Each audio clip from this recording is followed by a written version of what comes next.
Mobile marketing, as in Mobile, Alabama. This is how they market in Mobile, Alabama. No, just kidding.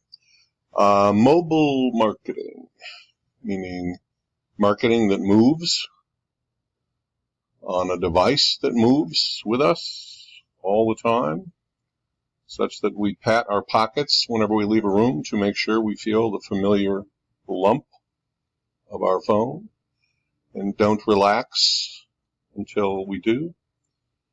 Many things that are true of internet marketing are also true of mobile marketing, with some differences.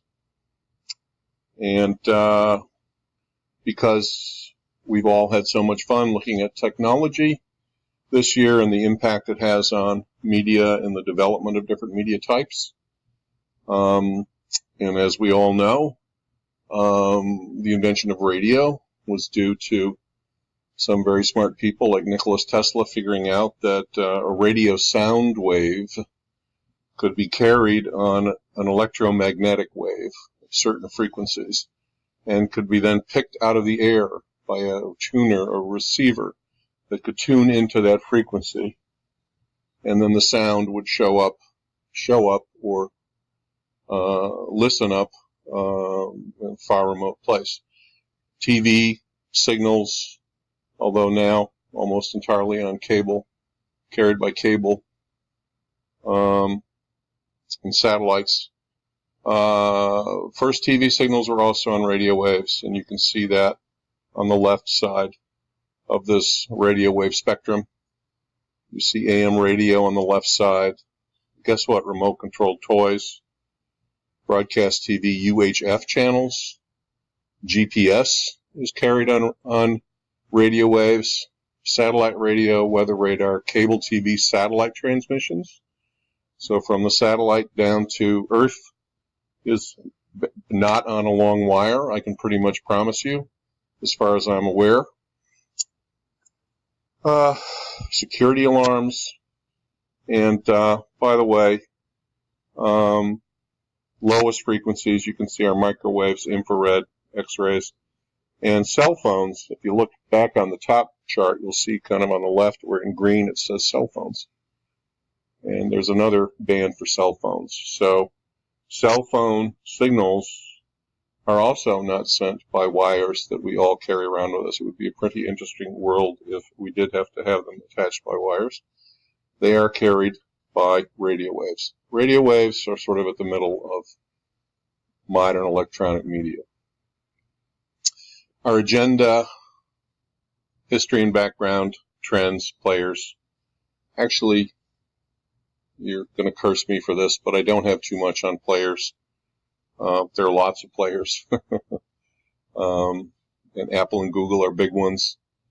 And finally, strengths and weaknesses. And a few different kinds of mobile advertising, very much as we did for internet, same kind of agenda.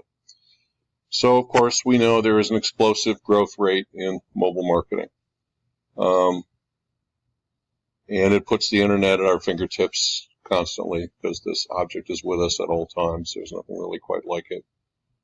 It's become the way consumers access information, and people check it many, many, many times per day, to the point where a lot of people see it as a social blight.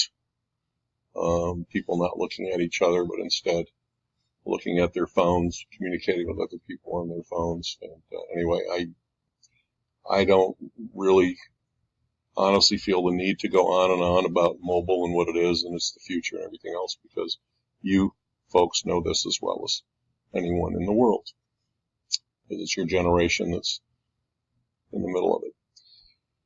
So you remember when way back when we started the class, we looked at U.S. media trends, and we saw a move from non-digital to digital, as Nicholas Negroponte, the founder of the MIT Media Lab and a very brilliant man who wrote the book Being Digital in 1995, he put it, moving from atoms to bits, from hard copy magazines that we carry around with us and take out of libraries, to data that can be sent wirelessly all over the place.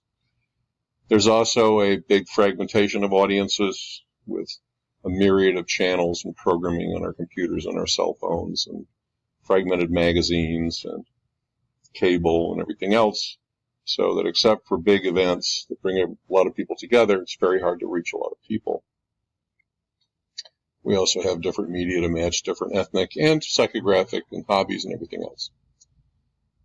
And of course, with an internet, there's a move from desktop to mobile device, and devices have gotten larger to make it better experience to watch video, for instance. So you'll also recall in our history of American media, first out of home, then newspapers, magazines, radio, television, internet, and mobile. And mobile, the mobile age is what we're in now. There was a bronze age, now we're in a mobile age. And the history doesn't go back too far, because the first devices were developed in the early 80s. SMS in 92, you can see the story here. Apple coming out in 2007 with its iPhone, and kind of, I would say, just sort of breaking out of the box and going around the corners, out of the boxes, and kind of beating everyone to this idea of a super phone, smartphone. And now there's so many of them. And outside of the U.S., some countries that never developed real hardwired phone systems, a la Alexander Graham Bell and AT&T, and dialing and dial tones and everything. They never had those home phones like that. Now are wired up across the country with cell phones. And of course, one big kind of split in the market is, are we going iOS and iPhone or Android? There are some differences in the types of people who have each device, and some differences in what the devices can do, etc. And of course, they're locked in a death match. So here's spending on mobile advertising in the U.S. from 2015 to 2020 by format. The blue is display. The dark, whatever it is, dark blue, I guess, is search. Other, and then messaging and SMS and everything else. And you can see that display and search are growing significantly and are now over $80 billion. And if I showed you the companies that were doing most of the growing and had most of the market, I know you would not be surprised to see that it's Google and Facebook dominantly doing the growing. Facebook growing, not as big as Google, but growing a bit faster. This chart comes from the IAB, the famous Interactive Advertising Bureau. It's a few years old, you can see, but it shows in the blue chart, the blue bar there, that's the amount of time, the percent of your time spent every day on a certain device. The red bar is percent of ad revenue. So the point being that you spend a lot of time on your mobile device, but the ad revenue to reach you there hasn't followed. And on the flip side is print, where there's a lot of ad revenue, but we don't spend too much time. So I think the hypothesis there would be that that's going to even out. And it is evening out. And here is spending between desktop and mobile.